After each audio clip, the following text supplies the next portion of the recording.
बार बार केवल रोना ही आ रहा था कि आप जैसी निष्ठाएं अगर किनका मिल जाए तो जीवन धन्य हो जाए। कल गुरुदेव तेग बहादुर सिंह जी महाराज का पावन चरित्र एकदम भाव में आया पढ़ रहे थे। कश्मीर के पंडितों को जब औरंगजेब ने हुक्म किया कि सब इस्लाम धर्म को स्वीकार करो नहीं तो कत्लेआम कर देंगे, और किया उसने बहुत कत्लेआम, समय दिया उसने। भागे वो लोग। उस समय महामहिम गुरु गादी पर तेग बहादुर सिंह विराजमान थे। उनकी चरण शरण में आए और कहा आप ही हमारे रक्षक हो, आप ही हमारी रक्षा कर सकते हो। उन्होंने कहा जाओ और बादशाह से कह दो। पूरा चरित्र तो बड़ा है कि अगर तेग बहादुर सिंह को इस्लाम स्वीकार करवा दो तो हम बिना किसी शर्त के सब कश्मीरी पंडित आपकी आज्ञा का पालन करेंगे। एक को परास्त कर दो तो हम सब परास्त ही हम स्वीकार कर लेंगे। फौरन उसने बहुत ही अन्य धर्मों की तरफ उसका नकारात्मक भाव था। उसने आदेश किया बंदी बना के तुरंत तेग बहादुर सिंह को दिल्ली में उपस्थित किया जाए। सैनिक गए। बल विक्रम गुरु गादी में प्रथम से चला आ रहा है। उनके पार्षद और उनकी सेना तेग बहादुर सिंह की स्पर्श नहीं करोगे। गुरु तेग बहादुर सिंह के सामने शर्त रखी कि बादशाह के सामने तुम चलते हो या तुम्हें बंदी बना के ले चले। उन्होंने कहा तुम चलो, हम सत्य पर चलने वाले हैं, हम स्वयं चल के आ जाएंगे, तुम्हें बंदी बनाने की जरूरत नहीं। बहुत ही नाम कीर्तन होते हुए भगवत भक्ति का प्रचार करते हुए खूब झूमते हुए पहुंचे। बादशाह ने तत्काल उनको काबू में किया। देखा कि अब वो तो अपने वैभव के साथ बंदी बना लिया और कहा हमारे धर्म को स्वीकार करो।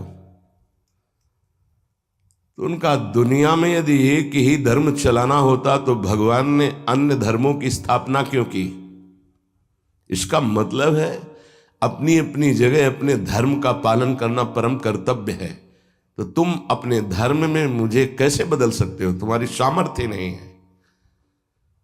बड़ी कष्टप्रद परिस्थिति प्रकट की उसने। बहुत ही क्रूर कर्मी, एक नहीं बहुत महापुरुषों को, बहुत महापुरुषों को बहुत प्रकार से दंड दिया है इसने।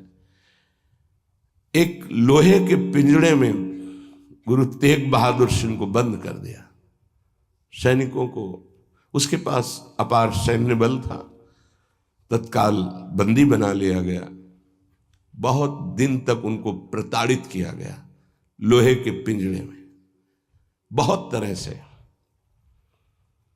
हर बार वो उनसे जब पूछते अगर आप स्वीकार करें तो जो पद कहे, मैं अपने राज्य का बादशाह था और मैं दे सकता हूं, अगर नहीं स्वीकार करते तो परिणाम तुम्हें भयंकर भोगना होगा। तो उन्होंने हंसते हुए कहा कि प्रभु ने जिस धर्म में मुझे स्थापित किया है, तेरी सामर्थ्य क्या है?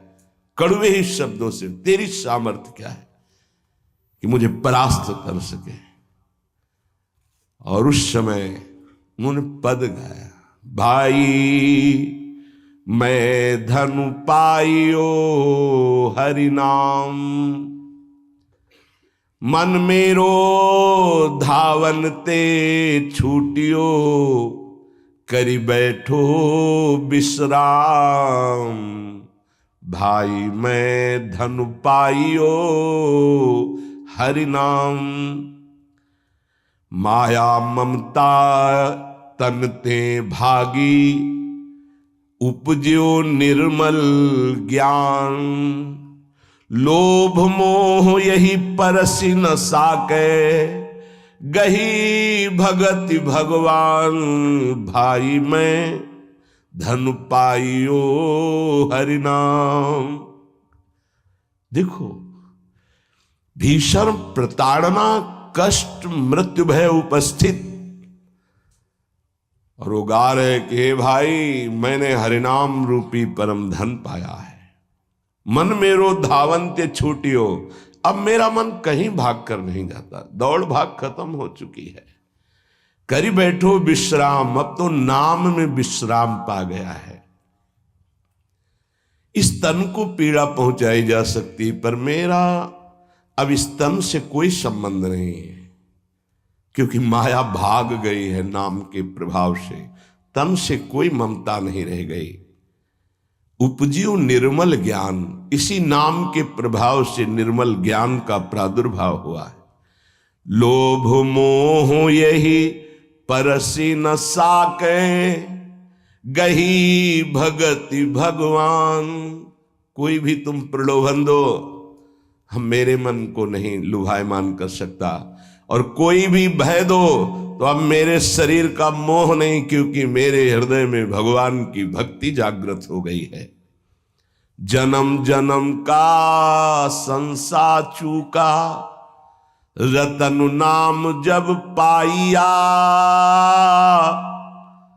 तृष्णा सकल विनाशी मनते, निज सुख माहि समाइया। जन्म जन्म हो गए भटकते हुए, अब कोई संशय नहीं रहा। मुझे नाम रूपी रतन मिल गया, सब संशय खत्म हो चुके हैं। जीने की भी तृष्णा खत्म हो चुकी है, सकल वासना नष्ट हो चुकी है। मेरा मन निज सुख में समा गया है। जाको होत दयालु कृपा निधि, सो गोविंद गुण गावे। कहु नानक इह विधि को संपे, को गुरुमुखी पावे। कह रहे, जिस पर भगवान दयालु होता है, कृपा निधि होता है, वही भगवान के नाम गुण को गा पाता है। नानक साहब कहते हैं, अब कोई संशय नहीं, कोई इच्छा नहीं, क्योंकि गुरु को समर्पित हो गया और गुरु मुख से नाम पा गया। ये बहुत बड़ी उपलब्धि है। अब इसका परिवर्तन नहीं हो सकता। कोई संशय नहीं रहा, कोई मोह ममता नहीं रही। हमारे हृदय में नाम विराजमान है। मेरा मन सुख सिंधु में समा गया है। हरि के नाम बिना दुख पावे, भगति बिना सहसा नहीं चूके। गुरु यह भेद बतावे, हरि के नाम बिना दुख पावे। अगर गुरुदेव का आश्रय नहीं हुआ, गुरुमुख से नाम नहीं मिला, तो हृदय में भक्ति नहीं आएगी। भक्ति नहीं आई तो जीवन व्यर्थ चला जाएगा। जिसकी जिह्वा पे नाम नहीं है, उसी को दुख व्यापता है। जिसकी जिह्वा पे नाम है, उसको कभी दुख स्पर्श कर ही नहीं सकता। कहा भय तीरथ व्रत किए, नाम शरण नहीं आवे। जोग यज्ञ निफल तिह मानो, जो प्रभु जस बिसरावे। क्या हुआ? आपने तीर्थ कर लिया, तपस्या कर लिया, दान कर लिया, लेकिन तुम नाम की शरण में नहीं हुए। नाम नहीं जप किया, भगवान के यश नहीं गाए, तो जोग यज्ञ तीर्थ याटन सब बेकार हो गया। मान मोह दोनों को परिहरी, गोविंद के गुण गावे। कहु नानक विधि को प्राणी, जीवन मुकुट कहावे। जो निरंतर नाम जप करता है, भगवान का यश गाता है, नानक साहब कहते हैं, वो जीवन मुक्त महापुरुष होता है। ये भारी दुख की परिस्थिति में आनंद मगन होकर, तिहि नर जन्म अकारत खोया, इहि राखो मन माही। तीरथ करत बिरत पुनि राखे, नहीं मनुआ बस जाए। अगर नाम जप नहीं चल रहा, गुरु शरण में नहीं, तो और सब करके देख लो, मन को वश में नहीं कर सकते हो। निफल धर्म ताहि तुम मानो, साच कहत मैं या को। तीरथ करे बिरत पुनि राखे, नहीं मनुआ बस जाको। मान लो मेरी बात, तुम्हारा तीर्थ, तुम्हारा वैराग्य, तुम्हारा सब धर्म कर्म व्यर्थ माना जाएगा यदि गुरु कृपा नहीं हुई तो तुम्हारा मन वश में नहीं होगा, मन नाम में नहीं लगेगा। जैसे पाहन जल मही राखी, भेदे नहीं ती पानी। तैसे ही तुम ताहि पिछानो, भगतहीन जो प्राणी।